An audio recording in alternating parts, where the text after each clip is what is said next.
दोस्तों एक बार फिर से स्वागत है आपको अपने YouTube channel HP knowledge for you में।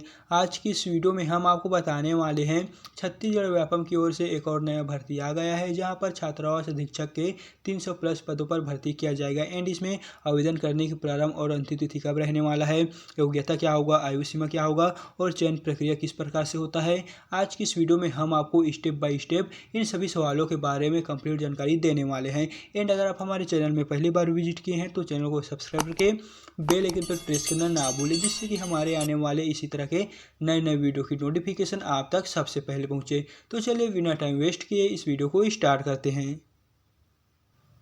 तो यहाँ पर आपको इस प्रेस विज्ञप्ति में देखने को मिलेगा, जहाँ पर है आदिम जाति तथा अनुसूचित जाति विकास नवा रायपुर छत्तीसगढ़ के अंतर्गत छात्रावास अधीक्षक श्रेणी द भर्ती परीक्षा के संबंध में इस नोटिफिकेशन को जारी किया गया है। जहाँ पर आप नीचे क्यों रहेंगे तो यहाँ पर आपको देखने को मिलेगा इसमें जो आवेदन करने की प्रारंभ और अंतिम तिथि है उसके बारे में यहाँ पर आपको कंप्लीट जानकारी देखने को मिलेगा। तो यहाँ पर है ऑनलाइन आवेदन पत्र भरने की प्रारंभिक तिथि 1 मार्च 2024 दिन यहाँ पर शुक्रवार को होने वाले हैं, और इसमें ऑनलाइन आवेदन पत्र भरने की जो अंतिम तिथि है वो 31 मार्च 2024 को रात्रि 12 बजे तक रहने वाला है। यानी कि आपको 1 मार्च से लेकर 31 मार्च तक यहाँ पर ऑनलाइन फॉर्म डालने का समय मिलने वाला है। और इसी के साथ ही जब आप इसमें फॉर्म भरते समय किसी भी प्रकार को कोई गलती कर देते हैं तो इसमें आपको त्रुटि सुधार या फिर करेक्शन करने के लिए यहाँ पर 1/4/2024 से 3/4/2024 तक यहाँ पर आपको समय मिलने वाला है। और इसमें परीक्षा केंद्र 32 जिला मुख्यालयों को बनाया जाएगा। यानी दोस्तों यहाँ पर आपको सभी जिलों को मुख्यालय बनाया जाएगा, जिसमें आपको 32 जिला देखने को मिलेगा। तो दोस्तों चलिए अब हम आपको बता देते हैं कि इसमें योग्यता, चयन प्रक्रिया और आयु सीमा क्या रहने वाला है, और इसमें जो 300 प्लस पदों पर भर्ती किया जाएगा वो इसमें रिक्त अनुसार वे क्या रहने वाला है। तो उसकी वर्गवार संख्या के बारे में हम आपको बता देते हैं। एंड इन सभी पीडीएफ को हम अपने टेलीग्राम में प्रोवाइड कर देंगे, वहाँ से जाकर आप इसे डाउनलोड कर सकते हैं। तो यहाँ पर आपको देखने को मिलेगा कुल रिक्तियों की वर्गवार संख्या, जहाँ पर है यहाँ पर पदों का विवरण देखने को मिलेगा।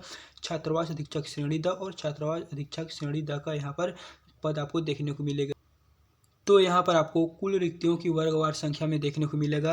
आरक्षित वर्ग में 114 पद हैं, और अनुसूचित जाति में 33 पद है, अनुसूचित जनजाति में 87 पद है, और अन्य पिछड़ा वर्ग में 37 पद यहाँ पर आपको देखने को मिलेगा। और इसी प्रकार छत्तीसगढ़ के निवासी महिलाओं के लिए यहाँ पर आरक्षित वर्ग के महिलाओं के लिए 34 पोस्ट है, और अनुसूचित जाति के महिलाओं के लिए 9 पद है, और अनुसूचित जनजाति के महिलाओं के लिए 34 पद है, और अन्य पिछड़ा वर्ग के महिलाओं के लिए यहाँ पर 11 पदों का प्रावधान रखा गया है। और इसी प्रकार भूतपूर्व सैनिकों के लिए जो आरक्षित पद है वो आरक्षित वर्ग के लिए 11 पद है, और अनुसूचित जाति के लिए 3 पद है, और अनुसूचित जनजाति के लिए 8 पद है, और इसी प्रकार अन्य पिछड़ा वर्ग के यहाँ पर भूतपूर्व सैनिकों के लिए 3 पद का प्रावधान रखा गया है। और इसी प्रकार कुल रिक्तियों की जो वर्गवार संख्या में निःशक्त जनों के लिए आरक्षित पद यहाँ पर 15 रखा गया है, जो दिव्यांगों के लिए हैं।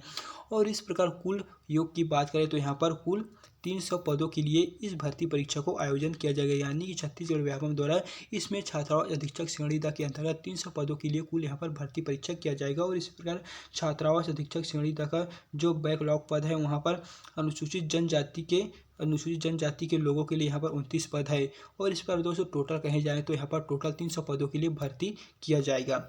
और इसी प्रकार यहाँ पर आपको इसके वेतन में देखने को मिलेगा। छात्रावास अधीक्षक श्रेणी द वेतन नाम यहाँ पर 52,000 से यहाँ पर दोस्तों 2,02,000 तक आपको वेतन मिलने वाला है। जो यहाँ पर शैक्षणिक अर्हता है यानी योग्यता की बात करें तो यहाँ पर आपको हायर सेकेंडरी 10+2 उत्तीर्ण यानी कि आपको 12वीं पास होना चाहिए, और उसी के साथ ही आपको कंप्यूटर यहाँ पर प्रशिक्षित होना चाहिए, यानी कि आपको कंप्यूटर चलाना आना चाहिए, तभी इसमें आपको मान्यता दिया जाएगा।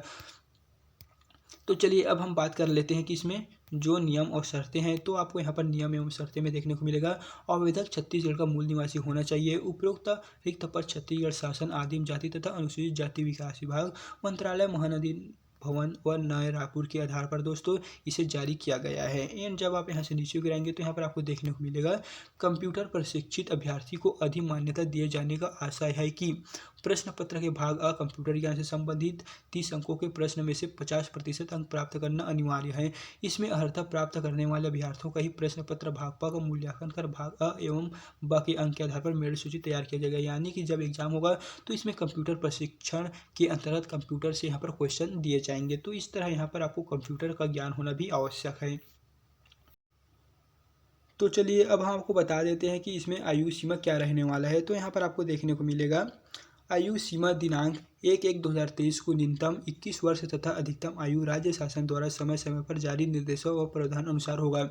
यानी कि आयु सीमा यहाँ पर 1/1/2023 को न्यूनतम आयु 21 वर्ष होना चाहिए। यानी कि दोस्तों जब आप इसमें ऑनलाइन फॉर्म भरेंगे तो उसके हिसाब से आपको यहाँ पर 21 वर्ष से अधिक आपको उम्र होना चाहिए, तभी आप इसमें ऑनलाइन फॉर्म फिलअप कर पाएंगे। अगर आपको उम्र 21 वर्ष से कम है तो आप इसमें ऑनलाइन फॉर्म डालने के लिए एलिजिबल नहीं हो पाएंगे। आपका उम्र यहाँ पर 21 वर्ष से अधिक होना चाहिए।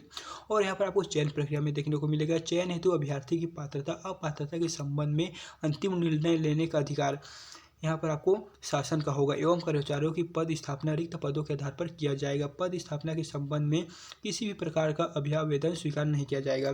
और यहाँ पर विज्ञप्ति पदों के लिए किए जाने वाला चयन माननीय उच्चतम न्यायालय नई दिल्ली द्वारा SSLP दोस्तों इस तरह यहाँ पर आपको अध्ययनाधीन होगा। तो दोस्तों इस तरह आपको पता चल गया होगा इसमें योग्यता, चयन प्रक्रिया और आयु सीमा क्या रहने वाला है।